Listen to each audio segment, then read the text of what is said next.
Friends, আমার cooking চ্যানেলে আপনাদের সবাইকে স্বাগত। আজ আমি আপনাদের এক কাপ আটা ও কাঁচা আলু দিয়ে খুবই টেস্টি ও মুচমুচে একটি নাস্তা বানিয়ে দেখাবো।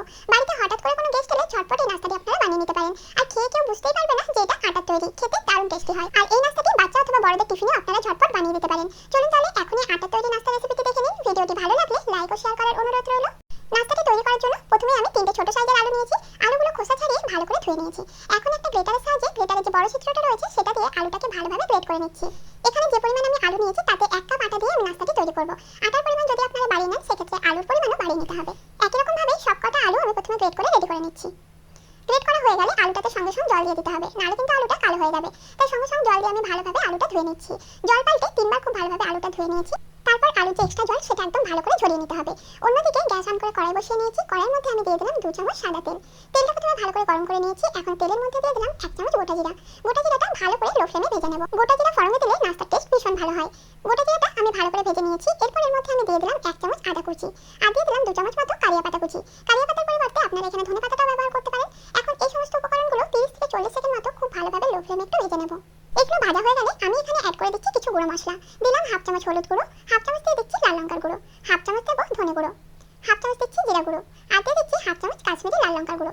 এখন এই সমস্ত গুঁড়ো মশলাগুলো 1 মিনিটের জন্য খুব ভালো করে ভেজে নিতে হবে, যাতে মশলার যে একটা কাঁচা গন্ধ থাকে সেটা না হয় আর মশলাটা ভালোমতো ভাজা হয়ে যায়। এই পর্যায়ে গ্যাসের ফ্লেম অবশ্যই কমিয়ে রাখতে হবে, নাহলে কিন্তু মশলা পুড়ে যাবে। 1 মিনিটের মতো মশলা ভেজে নেওয়ার পর আমি এখানে জল ঝরিয়ে রাখা আলুটা দিয়ে দিলাম। প্রথম থেকে গ্যাসের ফ্লেম আমি লোতেই রাখবো। এখন আলুটাও মশলার সাথে ভালোভাবে নাড়াচাড়া করে আমি এখানে দিয়ে দিলাম 1/2 চামচ মতো নুন। নুন দিয়েও আলুটা ভালোভাবে মিশিয়ে নিচ্ছি। তারপর আলুটাকে 3 থেকে 4 মিনিটের জন্য লো ফ্লেমে এভাবে ভেজে নেব। এতে আলুটা 50% মতো সেদ্ধ হয়ে যাবে। আমি নাস্তাটি নিরামিষভাবে তৈরি করেছি। চাইলে আপনারা আদা কুচির সঙ্গে রসুন ও পেঁয়াজ কুচিটা ব্যবহার করতে পারেন। দেখুন 3 থেকে 4 মিনিট ধরে আলুটা আমি ভালো করে ভেজে নিয়েছি। এর চেয়ে বেশি আর ভাজার প্রয়োজন নেই। আর যারা ঝাল খেতে বেশি পছন্দ করেন তারা এখানে কাঁচা লঙ্কা কুচিও ব্যবহার করতে পারেন।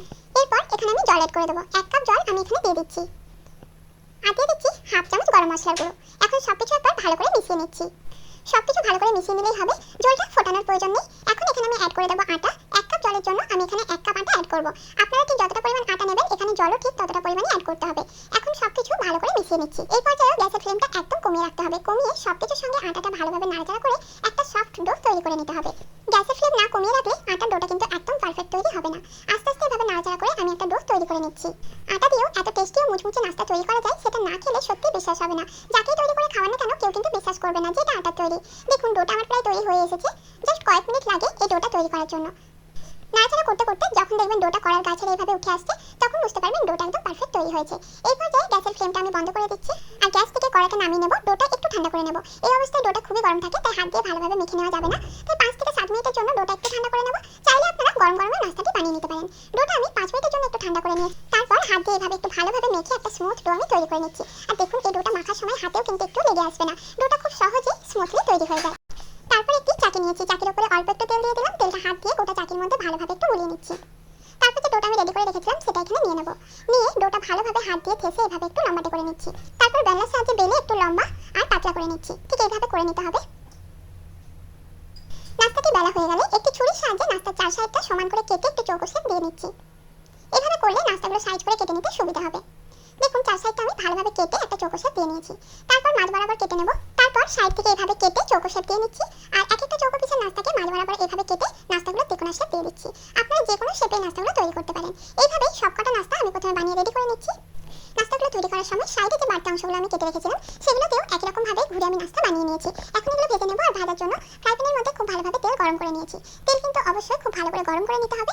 তারপর একে একে নাস্তাগুলো আমি তেলের মধ্যে দিয়ে দিচ্ছি। এই পর্যায়ে গ্যাসের ফ্লেম আমি মিডিয়ামে রাখবো। আর মিডিয়ামে রেখে নাস্তার এক সাইডটা যতক্ষণ একটু লালচে করে ভাজা হচ্ছে ততক্ষণ এগুলো নাড়াচাড়া করা যাবে না, নাহলে কিন্তু নাস্তাগুলো ভেঙে যেতে পারে। আর তেল খুব ভালোভাবে গরম না করে নাস্তাগুলো যদি তেলের মধ্যে দিয়ে দেন তাহলে কিন্তু নাস্তা ভেঙে যেতে পারে। তাই অবশ্যই প্রথম থেকে তেল একদম পারফেক্ট গরম হওয়া দরকার।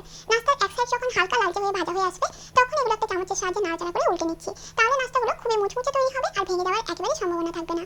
এখন গ্যাসের ফ্লেম আমি মিডিয়ামের থেকে লোতে রেখে নাস্তাগুলো লালচে করে ভেজে নেব। কম আঁচে ভাজলে নাস্তাগুলো খুবই মুচমুচে তৈরি হয়। উল্টে পাল্টে নাস্তাগুলো আমি সুন্দর লালচে করে ভেজে নিয়েছি। দু সাইডে দেখুন খুব সুন্দরভাবে ভাজা হয়েছে আর খুবই মুচমুচে তৈরি হয়েছে। এখন এই নাস্তাগুলো আমি তেল ঝরিয়ে তুলে নিচ্ছি। একই রকম ভাবে সবকটা নাস্তা আমি ভেজে রেডি করে নেব। আর আজকে আমার এই নাস্তা রেসিপিটা আপনাদের কেমন লাগলো আমাকে কমেন্টে অবশ্যই জানাবেন। দেখুন সবকটা নাস্তায় ভেজে আমার তৈরি করা হয়ে গেছে। আজকের মতো নমস্কার বন্ধুরা, সকলে ভালো সুস্থ থাকবেন।